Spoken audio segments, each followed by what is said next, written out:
आप ही की जानिब मैं आगे बढ़ूंगी, आप रोशनी डालिएगा इस बात पर। हनीफ अब्बासी और उमर कैद की जिस तरह सज़ा सुनाई गई है, नून लीग की जानिब से जो हुआ गलत हुआ, इंसाफ के तकाजे इस केस में भी पूरे नहीं हुए।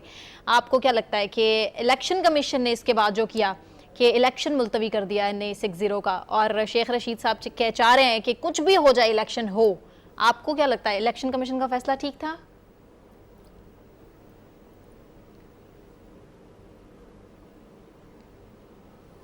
देखिए, बात यह है कि एक क्या सजा हुई है हनीफ अब्बासी साहब को जी, उसकी मेरिट डीमेरिट पे बात करना दूसरी बात है। और ये कोई देखे ना, कोई आदमी उसकी हमायत में बात करेगा, कोई उसके खिलाफ बात करेगा, लेकिन ये 6 साल से कम अज कम चल रहे हैं ये इंसदाद मंशियात की अदालत में केस, तो फैसला नहीं हुआ। लेकिन एक ऐसे आदमी को जिसको मैं बहुत पुराना जानता हूँ, शायद और अगज़ी से एक दरख्वास्त दिलवाई गई और फिर उसके लिए टाइम और डेट मुकर्रर कर दिया गया कि इलेक्शन से 2-4 दिन पहले तक उसको उसकी सजा का फैसला किया जाए। मैं समझता हूं कि ये फैसला अगर महीना 2 महीने पहले होता तो कोई बात नहीं थी, ठीक है, आपने तो उसको शहीद जमहूरियत बना दिया।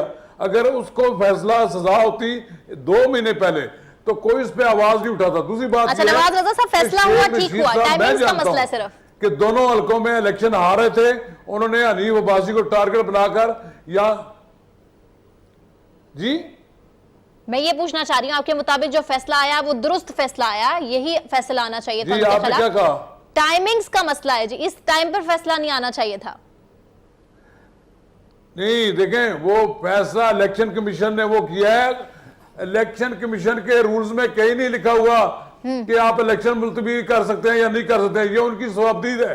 उन्होंने महसूस किया कि एक दिन में बैलेट पेपर नहीं छप सकते, और बैलेट पेपर जब एक सियासी जमात के एक उम्मीदवार को आपने नायल करार दे दिया है, उस सियासी जमात को मौका मिलना चाहिए कि वो अपना नया उम्मीदवार ले आए।